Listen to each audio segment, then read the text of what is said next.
मैं फिर एक बार Rafiq sir commerce classes YouTube channel पे आप सब दोस्तों का खैर मकदम करता हूँ। रिकॉर्डिंग जर्नल में कैसे होती है, इसका मुसलसल नवा वीडियो मैं आपके सामने लेके हाजिर हो रहा हूँ। आज के वीडियो में जिन ट्रांजैक्शंस के बारे में हम बात करेंगे कि उन ट्रांजैक्शंस की कैसे रिकॉर्डिंग होती है, स्पेशली आज हम ये जानने की कोशिश करेंगे कि आउटस्टैंडिंग एक्सपेंस क्या होता है और उसकी कैसे रिकॉर्डिंग होती है, एक्रूड इनकम्स का क्या माना है और उनकी रिकॉर्डिंग कैसे होती है, साथ साथ में डेप्रिसिएशन भी क्या चीज़ है और इस डेप्रिसिएशन की रिकॉर्डिंग भी कैसे होती है। इससे पहले कि मैं आज के वीडियो को स्टार्ट करूं, मैं आज की बातें आपको समझाऊं, अगर आप इस चैनल पे नए हैं तो सब्सक्राइब करना ना भूलिए। सब्सक्राइब करने के साथ अपने दोस्तों के साथ इसको शेयर कीजिए और लाइक ज़रूर कीजिए। बेल आइकन को दबाना ना भूलिए ताकि आपको हमेशा अपलोड होने वाली वीडियोस की जानकारी मिले। तो dear friends, dear viewers, dear student, चलिए आज के लेक्चर स्टार्ट करते हैं। आज के लेक्चर में सबसे पहली ट्रांजैक्शन जो मैं आपको समझाने जा रहा हूँ वो है outstanding expense. My dear friends, आपको एक बात याद रख लेनी चाहिए कि खर्चे जितने भी होते हैं हम खर्चों के लिए कैश अदा करते हैं, लेकिन कभी कभार क्या होता है कि कुछ खर्चे हुए होते हैं लेकिन उनकी जो पेमेंट करना होती है, लेकिन वो पेमेंट अभी तक हमने उनकी नहीं की होती है। जब तक उन खर्चों की पेमेंट हम नहीं करें तब तक वो सारे खर्चे हमारे लाइबिलिटीज़ होते हैं और उन खर्चों को हम कहते हैं आउटस्टैंडिंग एक्सपेंस। सो सिंपली आप याद रखिए, आउटस्टैंडिंग एक्सपेंस वो खर्चे होते हैं जो खर्चे तो हुए होते हैं लेकिन उन खर्चों के लिए जो पेमेंट हमें करनी थी वो पेमेंट अभी हमने नहीं की होती है, इसलिए हम उनको कहते हैं आउटस्टैंडिंग एक्सपेंस। और ये खर्चे जितने देर तक हम पे नहीं करेंगे तब तक ये बिजनेस के पास होती है liabilities. So these are all those expenses which are incurred but payment has not yet been made unless and until we will not pay cash for them, they will remain liabilities for a business organisation. अब इनकी analysis थोड़ा सा technical होती है। इनकी analysis जब आप करते हैं और इनकी रिकॉर्डिंग जब आप करते हैं तो ये थोड़ा सा टेक्निकल होता है, तो आप इनको प्लीज़ आज इसको बड़े ध्यान से समझने की कोशिश कीजिए। यहाँ एक मिसाल मैंने समझाई है, आउटस्टैंडिंग रेंट यानी किराया बकाया है 1200 रुपया। इसका मतलब नहीं है कि हमने सिर्फ किराया 1200 दिया, यानी किराया बहुत हो चुका होगा, किराए के नाम पे हमारा बड़ा खर्चा हुआ होगा, लेकिन वो सारे किराए के खर्चे हमने पे किए हैं, लेकिन पे करने के बावजूद भी अभी 1200 रुपये ऐसे रहते हैं जो किराया एज खर्चा हो चुका है लेकिन अभी मैंने इसको पे नहीं किया है। तो इस ट्रांजैक्शन की जब आप एनालिसिस करेंगे तो एक इसमें लफ्ज आता है रेंट, दूसरा इसमें लफ्ज आता है आउटस्टैंडिंग रेंट, आउटस्टैंडिंग रेंट। सो इस ट्रांजैक्शन की जब आप एनालिसिस करते हैं, एनालिसिस में इसमें दो अकाउंट्स इन्वॉल्व है, एक अकाउंट है रेंट और दूसरा है आउटस्टैंडिंग रेंट। अब आपको मालूम है रेंट जो है दिस इज एन एक्सपेंस। जब रेंट एक्सपेंस है तो एक्सपेंसेस वाले सारे नॉमिनल कैटेगरी में आते हैं, so it is a nominal account. When it is a nominal account तो nominal account का रूल हमारे पास है debit all expenses and losses, credit all gains and incomes. चूंकि ये रेंट जो है, रेंट हमारा एक्सपेंस है, सो जब ये एक्सपेंस है तो रूल को फॉलो करते हुए हमें ये डेबिट करना पड़ेगा। अब रहा सवाल आउटस्टैंडिंग रेंट। मैंने इससे पहले भी आप लोगों को समझाया है, जब किसी नॉमिनल अकाउंट में मीन्स जब किसी एक्सपेंस या जब किसी इनकम में सुफिक्स या प्रीफिक्स ऐड होता है तो वो फिर नॉमिनल अकाउंट नहीं रहता बल्कि वो पर्सनल रिप्रेजेंटेटिव अकाउंट बन जाता है। अगर आप यहाँ पे गौर करें, रेंट बेसिकली एक्सपेंस है लेकिन इस रेंट के साथ जुड़ा है आउटस्टैंडिंग रेंट। सो इसका मतलब है अब रेंट नॉमिनल अकाउंट के बदले पर्सनल रिप्रेजेंटेटिव अकाउंट बन गया। So now this is representative personal account, this is representative personal account. क्यों ये रिप्रेजेंटेटिव पर्सनल अकाउंट क्यों है? क्योंकि ये उस बंदे को रिप्रेजेंट कर रहा है to whom we owe rent, जिसका रेंट के नाम पे हमारे कंधों पे कर्जा है, ये उस बंदे को रिप्रेजेंट कर रहा है। यानी ये हमें बता रहा है कि रेंट के नाम पे हमें किस इंसान की लाइबिलिटी है, हमें किस इंस्टीट्यूशन की लाइबिलिटी है। ये उस आर्टिफिशियल पर्सन को या उस नेचुरल पर्सन को रिप्रेजेंट करता है जिसका रेंट हमें अभी बकाया है और आपको पता है रिप्रेजेंटेटिव पर्सनल अकाउंट यानी उनका फार्मूला होता है, दो फार्मूलाज हैं उनके, दो रूल्स हैं उनके। एक है debit the receiver credit the giver, दूसरा है debit the debtor credit the creditor. To whom we owe वो हमारा क्रेडिटर होता है, हु ओ अस वो हमारा डेटर होता है। अब जब आप आउटस्टैंडिंग रेंट की बात करते हैं तो आउटस्टैंडिंग रेंट से हमें पता चलता है कि we owe this amount to somebody. जब हम किसी इंसान को ये अमाउंट ओ करते हैं तो वो हमारा बनता है क्रेडिटर, ये हमारी लाइबिलिटी है, तो वो बंदा हमारा है क्रेडिटर जिसका हमें रेंट बकाया है। तो रूल क्या है, क्रेडिट दी क्रेडिटर। सो अगर आप देखेंगे जर्नल एंट्री बनेगी rent account debit, rent account debit to outstanding rent, to outstanding rent account, to outstanding rent account. So ये कुल मिला के आपका एक्सपेंस है 1200 रुपया, यहाँ पे भी आप रिकॉर्ड करेंगे 1200 रुपया। फिर इसकी नरेशन लिखेंगे तो नरेशन क्या आएगी, being rent outstanding, being rent outstanding. My dear friends, आप नोट करिए, इसी चीज को मॉडल बनाते हुए आप याद रख लीजिए, अगर सैलरी आउटस्टैंडिंग है तो उसमें होगा सैलरी और आउटस्टैंडिंग सैलरी। अगर कमीशन आउटस्टैंडिंग है तो उसमें होगा एक अकाउंट कमीशन और दूसरा होगा आउटस्टैंडिंग कमीशन। अगर वेजेस होगा तो उसमें एक तो होगा वेजेस और दूसरा होगा आउटस्टैंडिंग वेजेस।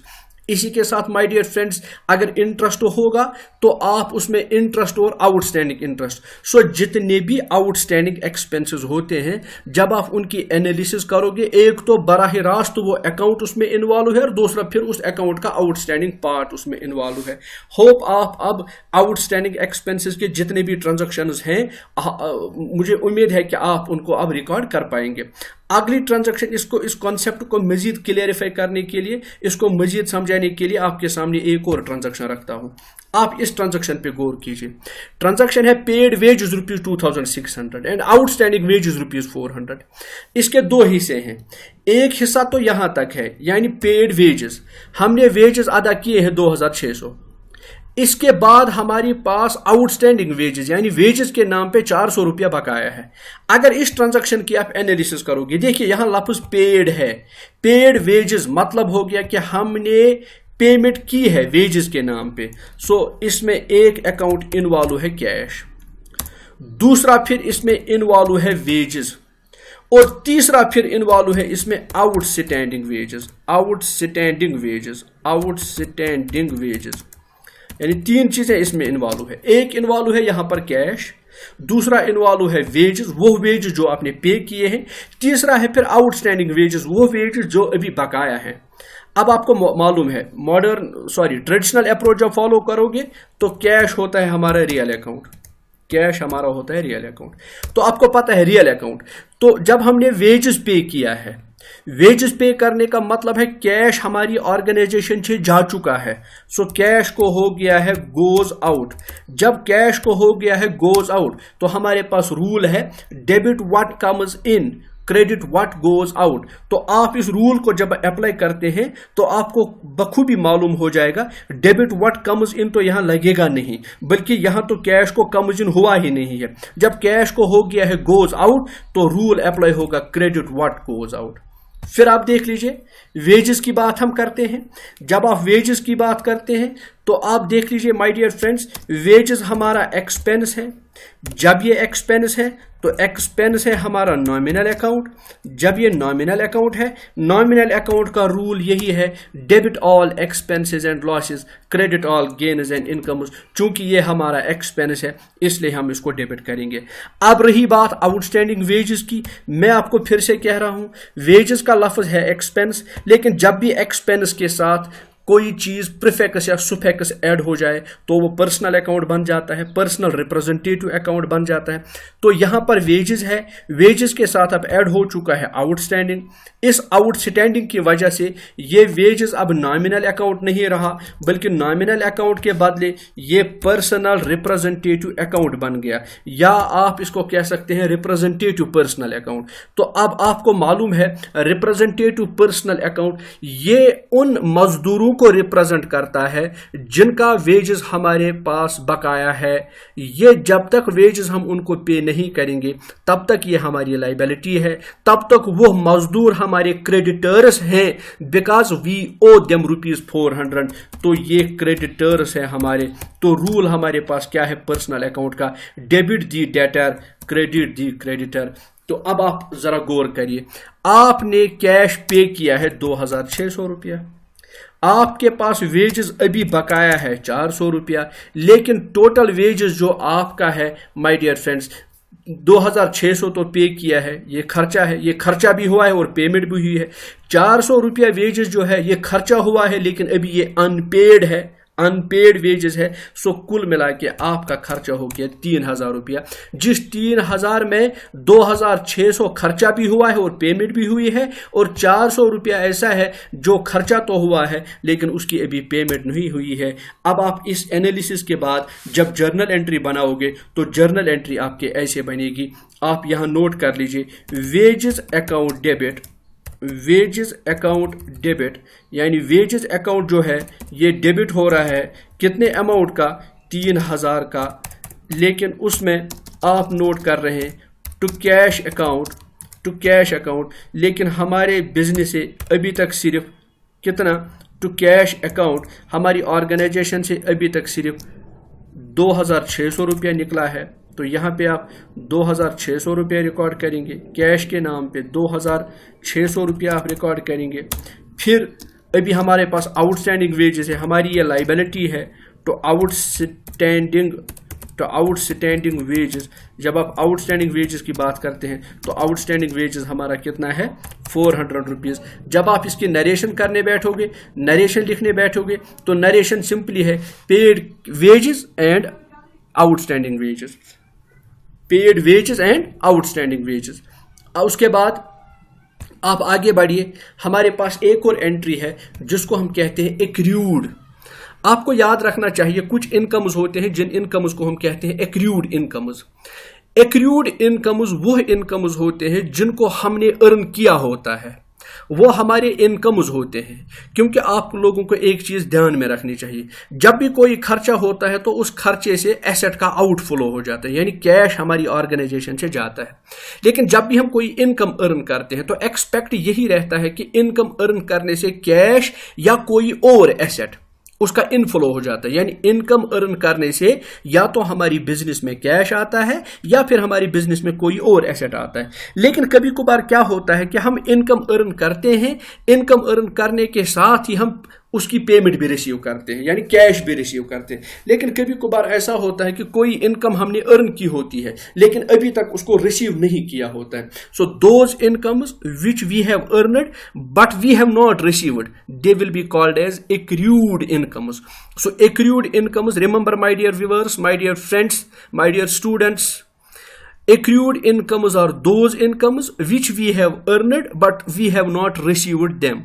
जब तक ना हम उनको रिसीव करें तब तक ये हमारे पास एसेट्स होते हैं, क्योंकि उन लोगों के पास हमारी इनकम है जिनसे तो इनकम हमने अर्न की है, अब हमें पेमेंट उनके नाम पे रिसीव करनी थी लेकिन अभी हमने वो पेमेंट रिसीव नहीं की है।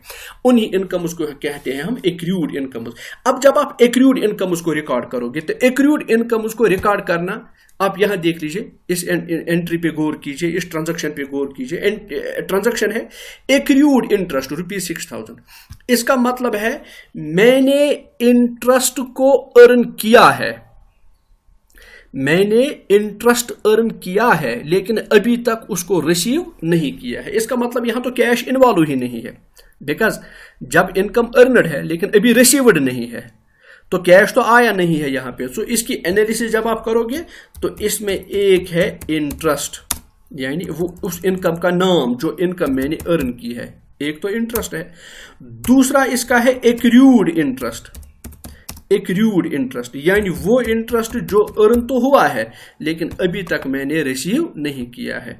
एक्रूड, एक तो मैं यहां कह रहा हूं कि इसमें जब आप एनालिसिस करोगे तो एक इंटरेस्ट है। अब इंटरेस्ट जो है, इंटरेस्ट या तो आपके पास एक्सपेंस हो सकता है, आइदर यू पे इंटरेस्ट और यू रिसीव इंटरेस्ट। अगर आप इंटरेस्ट पे कर रहे हैं तो खर्चा है, अगर इंटरेस्ट रिसीव कर रहे हैं तो इनकम है। चाहे अब इनकम है या एक्सपेंस है, तो दोनों सूरतों में ये होता है नॉमिनल अकाउंट, दोनों सूरतों में ये है हमारा नॉमिनल अकाउंट। लेकिन इस ट्रांजैक्शन में चूंकि ये इनकम एक्रूड इंटरेस्ट है, ये इनकम है, इनकम अर्नड है, सो जब ये इनकम है तो रूल हमारा ये है कि इनकम्स में credit all gains and incomes, तो हम इसको क्रेडिट करेंगे। अब इस पे गौर करिए, एक्रूड इंटरेस्ट, ये इंटरेस्ट इनकम है, लेकिन इस इनकम के साथ लफ्ज एक्रूड ऐड हो चुका है, तो ये अब नॉमिनल अकाउंट के बदले रिप्रेजेंटेटिव पर्सनल अकाउंट बन चुका है।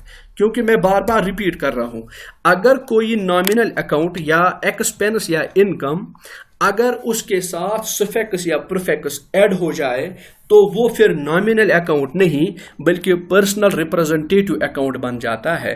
अब ये एक्रूड इंटरेस्ट भी जो है, इंटरेस्ट फी जाती ही, यानी लफ्ज इंटरेस्ट जो है ये एक्चुअली नॉमिनल अकाउंट है, लेकिन इस इंटरेस्ट के साथ अब एक्रूड जुड़ चुका है, तो इस एक्रूड ने इस इंटरेस्ट को क्या बनाया है, रिप्रेजेंटेटिव पर्सनल अकाउंट।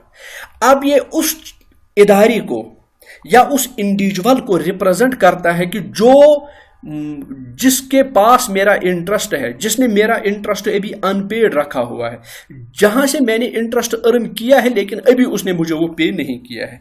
अब अगर आप गौर करेंगे, कोई इंस्टीट्यूशन है, कोई बंदा है जिससे मुझे इंटरेस्ट लेना है क्योंकि मैंने इंटरेस्ट अर्न किया है लेकिन वो अभी इंटरेस्ट मेरा पे नहीं कर रहा है, so unless and until he will not पे, ही इज माई डेटर, वो मेरा डेटर है क्योंकि वो मेरा कर्जदार है इंटरेस्ट के नाम पे। सो डेटर का रूल क्या है, डेबिट द डेटर, क्योंकि पर्सनल अकाउंट में हमारा रूल यही है, debit the receiver credit the giver, the person who owe you is a debtor, the person to whom you owe is the creditor, because accrued interest represent the institution, represent the person from whom I have earned the interest, but he has not paid the same. Unless and until he will not pay me, he becomes my debtor. That is why I debit. तो अब यहाँ आप analysis करने के बाद transaction pass on करें, entry को pass on करें, तो एंट्री क्या बनेगी, accrued interest, accrued interest account, accrued interest account debit 6000 to interest account, to interest account, to interest account, तो इंटरेस्ट अकाउंट भी क्या है 6000, डेबिट भी 6000 और क्रेडिट में भी 6000। नरेशन लिखोगे तो नरेशन क्या आएगी, नरेशन को रिकॉर्ड करते वक्त आप सिंपली लिखेंगे बीइंग एक्रूड इंटरेस्ट 6000। सो मैं बता रहा था नरेशन जो आप लिखोगे तो नरेशन इसमें क्या आएगी, नरेशन इसमें सिंपली आएगी बीइंग इंटरेस्ट एक्रूड। सो यहां पे हम नरेशन को नोट करेंगे, being interest accrued, being interest accrued.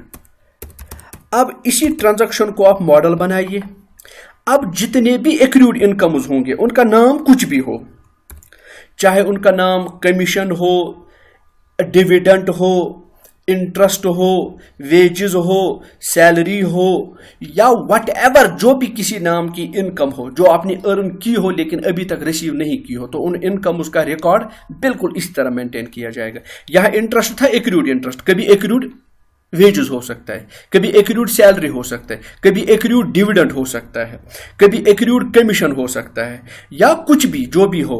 तो इंटरेस्ट ही को मॉडल बनाते, इस ट्रांजैक्शन को मॉडल बना के आप एक्रूड इंटरेस्ट वाले या एक्रूड इनकम वाले बाकी ट्रांजैक्शन आप अब इजीली पास ऑन कर सकते हैं।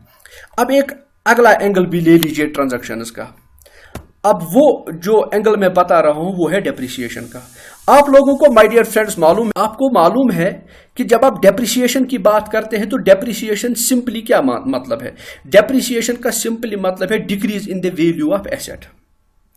इसके बहुत सारे रीजंस होते हैं कि एसेट का वैल्यू क्यों डिक्रीज हो जाएगा, उसके लिए एक अलग लेक्चर की जरूरत है। लेकिन यहाँ पे मैं आप सिंपली आप याद रखिए, वेयर एंड टियर के जरिए से या टाइम के जरिए से जब भी आप किसी एसेट को यूज करोगे तो automatically because of it is use उसका वेयर एंड टियर हो जाता है, उसका वैल्यू डिक्रीज हो जाता है। और अगर किसी भी एसेट का वैल्यू डिक्रीज हो जाता है तो उसको हम कहते हैं डेप्रिसिएशन। तो जब आप डेप्रिसिएशन की एंट्रीज को रिकॉर्ड करोगे तो डेप्रिसिएशन की एंट्रीज को रिकॉर्ड आप इस तरह करें, यहां पे है लफ्ज डेप्रिसिएशन ₹6100, उस एसेट का नाम मेंशन नहीं है। कोई एसेट है जिस एसेट पे डेप्रिसिएशन चार्ज हो चुका है, कोई एसेट है जिसका वैल्यू डिक्रीज हो चुका है। तो जब आप किसी भी एसेट के वैल्यू को डिक्रीज करोगे या किसी भी एसेट की जब डेप्रिसिएशन हो जाती है, तो जब आप उसकी जर्नल एंट्रीज बनाते हैं, तो इसकी जर्नल एंट्रीज बनाते हैं आप किस तरह है, तो आप इसकी पहले एनालिसिस कर लीजिए। जब आप इसकी एनालिसिस करेंगे तो एनालिसिस से मालूम पड़ता है, तो एक तो इसमें है डेप्रिसिएशन, दूसरा है वो एसेट जिस एसेट की डेप्रिसिएशन हो चुकी है। चूंकि यहां इस ट्रांजैक्शन में उस एसेट का नाम मेंशन नहीं है, तो मैं उसका नाम लिखता, चाहे फर्नीचर होता, बिल्डिंग होती, व्हीकल होता या प्लांट होता, मशीनरी होता, उस एसेट का नाम अगर मेंशन होता तो मैं वो नाम यहां पे लिख देता। लेकिन चूंकि नाम नहीं है तो मैं सिंपली यहां पे एसेट लिखूंगा। अब आप समझिए डेप्रिसिएशन क्या होता है। डेप्रिसिएशन होता है decrease in value of an asset. जब किसी प्रॉपर्टी का वैल्यू डिक्रीज हो जाए तो it is a sort of loss, it is a sort of expense, it is a sort of loss. तो लॉस वाले जो भी हैं तो वो किस कैटेगरी में आएंगे, ये नॉमिनल अकाउंट की कैटेगरी में आते हैं। जब नॉमिनल अकाउंट की कैटेगरी में आते हैं तो रूल हमारे पास है debit all expenses and losses. अब जिस एसेट पे डेप्रिसिएशन चार्ज हो चुका है, जिस एसेट पे डेप्रिसिएशन चार्ज हो चुका है, आप लोगों को पता है एसेट जो है वो रियल अकाउंट है, वो रियल अकाउंट है। अब रियल अकाउंट जो है तो आप गौर करें, एक्चुअली एसेट तो चला नहीं गया है, लेकिन वैल्यू कम होने की सूरत में एसेट की जब डिक्लाइन हो जाती है तो डेप्रिसिएशन के नाम पे एसेट चला गया है, तो एसेट को हो गया है गोज आउट। लेकिन मैं कह रहा हूं फिजिकल गोज आउट नहीं है, यानी फिजिकली एसेट नहीं गया है, लेकिन वैल्यू के एतबार से जब वैल्यू आप उसका देखते हैं तो उसका वैल्यू कम हो चुका है, तो वो उस वैल्यू के एतबार से एसेट को गोज आउट हो गया है। तो जब आप एसेट के बारे में बात करेंगे तो रियल अकाउंट का रूल क्या है, debit what comes in, credit what goes out. अच्छा, ये चीज अगर आपको समझ में नहीं आई है तो आपको और एक चीज मैं यहां पे बताऊं। चूंकि मैंने आपको बताया था अकाउंट्स की क्लासिफिकेशन इक्वेशन अप्रोच या मॉडर्न अप्रोच के जरिए से भी होती है। जब आप इक्वेशन अप्रोच फॉलो करोगे तो वहां एसेट अकाउंट्स का क्या रूल है, debit the increase in asset, credit the decrease in asset. चूंकि डेप्रिसिएशन की वजह से एसेट हो चुका है डिक्रीज, तो रूल हमें यही कहता है एसेट्स अकाउंट में, एसेट अकाउंट में हमें रूल कहता है debit the increase in asset, credit the decrease in asset. चूंकि यहां डेप्रिसिएशन के नाम पे एसेट का वैल्यू डिक्रीज हो चुका है तो इसलिए हम इसको क्रेडिट करते हैं। चाहे आप ट्रेडिशनल अप्रोच फॉलो करिए या मॉडर्न अप्रोच फॉलो करिए, ट्रेडिशनल अप्रोच में आप ये समझिए कि एसेट को गोज आउट हो गया है, not physical goes out but value, because of decline in value asset को गोज आउट हो गया। अगर उस तरह से आपको यह समझ में नहीं आता है तो आप मॉडर्न अप्रोच को अडॉप्ट कीजिए और मॉडर्न अप्रोच से आपको पता चलेगा कि एसेट का वैल्यू डिक्रीज हो चुका है। जब एसेट का वैल्यू डिक्रीज हो चुका है तो उस पे वो आप रूल अप्लाई कीजिए, जो रूल क्या है, debit the increase in asset and credit the decrease in asset. तो उस रूल को फॉलो करके फिर आप इसकी एनालिसिस कर सकते हैं ताकि जर्नल बनाने में आपको आसानी हो जाए। सो माय डियर फ्रेंड्स, ये एनालिसिस करने के बाद अगर आप जर्नल एंट्री पास करोगे तो पास ऑन करेंगे जर्नल एंट्री इस तरह। तो कैसे जर्नल एंट्री बनेगी, शाबाश, depreciation account debit, depreciation account होगा debit to depreciation account debit to assets account बनेगी वो जर्नल एंट्री जो हम डेप्रिसिएशन पे, जब आप डेप्रिसिएशन की रिकॉर्डिंग करते हैं तो ये जर्नल एंट्री आपको पास ऑन करनी पड़ेगी 6100, और यहाँ पे भी आप लिखेंगे 6100। अब जब आप इसकी नरेशन लिखेंगे तो नरेशन आप लिख लीजिए simply being depreciation charged, being depreciation charged, being depreciation charged. किसी एक एसेट पे हमने डेप्रिसिएशन चार्ज की है। लेकिन कभी कभार क्या होता है, एसेट का बिल्कुल आपको नाम मेंशन होता है, तो उस वक्त भी डेप्रिसिएशन बिल्कुल इसी तरह चार्ज होती है, यही एंट्री रिकॉर्ड हो जाती है, यही एंट्री पास ऑन करनी पड़ती है। लेकिन उस वक्त इस एसेट के बदले उस, ये जनरल एसेट मैंने यहाँ पे लिखा है, फिर वहाँ उस एसेट का नाम मेंशन करना होता है जिस पे हमें डेप्रिसिएशन चार्ज करना पड़ेगा। इसकी एग्जांपल आप देख लीजिए, एक अगली ट्रांजैक्शन में आपके सामने रखूंगा, उसमें उस चीज़ को आप क्लियर समझ पाएंगे। देखिए एंट्री क्या है, charge depreciation on furniture costing ₹10,000 at a rate of 10%। आप 10,000 के एसेट को 10% डेप्रिसिएशन चार्ज करिए जिस एसेट का नाम है फर्नीचर। जब आप 10% पहले कैलकुलेट करेंगे 10% ऑफ 10,000 इज ₹1000, सो आपको यहां डेप्रिसिएशन चार्ज करना पड़ेगा 1000। तो इसकी एनालिसिस आप करोगे तो इसमें एक है डेप्रिसिएशन, लेकिन दूसरा यहां एसेट अब नहीं है बल्कि एसेट के बाद ये पूरा नाम है उस एसेट का। वो एसेट क्या है? फर्नीचर। वो एसेट है फर्नीचर। सो यहां पे हम डेप्रिसिएशन चार्ज कर रहे हैं, लेकिन वो एसेट बाज़ाब्ता मेंशन है कि किस एसेट पे हम डेप्रिसिएशन चार्ज कर रहे हैं। तो डेप्रिसिएशन मैंने आपको कहा ये it is a sort of loss, ये नॉमिनल अकाउंट है। जब ये नॉमिनल अकाउंट है तो रूल हमारा है debit all expenses and losses, तो ये हमें डेबिट करना पड़ेगा। तो जब ये नॉमिनल अकाउंट है तो नॉमिनल अकाउंट में हमारा रूल है debit all expenses and losses. अब ये जो फर्नीचर है, फर्नीचर एसेट है, तो ये रियल अकाउंट है। अगर ट्रेडिशनल अप्रोच आप फॉलो कर रहे हैं तो रियल अकाउंट की सूरत में आपको पता है फिजिकली तो फर्नीचर नहीं गया है, लेकिन उसका वैल्यू जब डिक्लाइन हो चुका है तो डिक्लाइन की सूरत में फर्नीचर को हो गया है गोज आउट। तो जब ये हो गया इसको गोज आउट तो फार्मूला हमारे पास है, रूल हमारे पास है क्रेडिट व्हाट गोज आउट। अगर यहाँ ट्रेडिशनल अप्रोच फॉलो नहीं आप करेंगे, आप मॉडर्न अप्रोच फॉलो करेंगे तो फर्नीचर हमारा एसेट अकाउंट है। जब ये एसेट अकाउंट है तो अगर एसेट इंक्रीज हो जाता है तो हमें डेबिट करना पड़ता है, लेकिन अगर एसेट डिक्रीज हो जाता है तो वो हमें क्रेडिट करना पड़ता है। सो मॉडर्न अप्रोच फॉलो करिए या ट्रेडिशनल अप्रोच फॉलो करिए, दोनों सूरतों में आपको एसेट क्या करना पड़ेगा? क्रेडिट करना पड़ेगा। तो यहाँ आपकी जर्नल एंट्री जो है वो बनेगी depreciation account debit 1000 rupee to furniture account. यहाँ एसेट के बदले फर्नीचर अकाउंट, तो फर्नीचर अकाउंट आप क्रेडिट करेंगे डेट टू 1000 रुपीज़। आप नरेशन लिखेंगे being depreciation charged on furniture, being depreciation charged on furniture. तो ये आपकी जर्नल एंट्री है। अब सवाल ये है कि अगर आपको बिल्डिंग पे डेप्रिसिएशन चार्ज करना है तो एंट्री बनेगी डेप्रिसिएशन टू बिल्डिंग। आपको मशीनरी पे चार्ज करना है तो एंट्री बनेगी डेप्रिसिएशन टू मशीनरी। आपको किसी और एसेट पे डेप्रिसिएशन चार्ज करना है, वहां उस वक्त आपको सिंपली क्या ये एंट्री आप मॉडल रख लीजिए, याद रख लीजिए डेप्रिसिएशन तो आपको डेबिट करना पड़ेगा और फिर उस एसेट का नाम आपको क्रेडिट करना पड़ेगा जिस एसेट के नाम पे हम डेप्रिसिएशन चार्ज करेंगे। सो माय डियर फ्रेंड्स, ये जो डेप्रिसिएशन की मैंने जो आपके ट्रांजैक्शन दिखाई है तो इसी मैं आपसे फिर रिपीट कर रहा हूँ कि इसी डेप्रिसिएशन की ट्रांजैक्शन को मॉडल बना के आप बाकी एसेट्स पे भी डेप्रिसिएशन इसी तरह चार्ज कर सकते हैं। होप ये सेशन आपके लिए फ्रूटफुल रहा होगा, इसमें आपको फ़ायदा मिला होगा। लेकिन स्टिल मैं रिपीट कर रहा हूँ कि अगर स्टिल आपके पास कोई कन्फ्यूजन है आप उस कन्फ्यूजन से मुझे आगाह कर लीजिए ताकि मैं आपके कन्फ्यूजन को दूर करने की कोशिश करूँगा।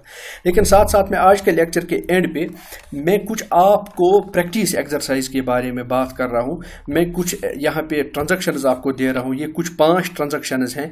तो इन 5 ट्रांजैक्शंस को आप ध्यान में रख लीजिए। इन 5 ट्रांजैक्शंस की आप खुद एनालिसिस कीजिए और इनको जर्नल एंट्रीज इन पे पास ऑन करने की कोशिश कीजिए, क्योंकि जब आप खुद प्रैक्टिस करेंगे तो प्रैक्टिस करने से आपके कॉन्सेप्ट्स आहिस्ता आहिस्ता क्लियर होते जाएंगे। लेकिन साथ साथ मैं एक और रिक्वेस्ट करूं कि आप वीडियो को हमेशा आखिर तक ज़रूर देखा करें ताकि कोई चीज़ आपसे मिस ना हो जाए। तो आज के लिए इतना ही काफ़ी है। Thanks for watching. Fee Aman Allah.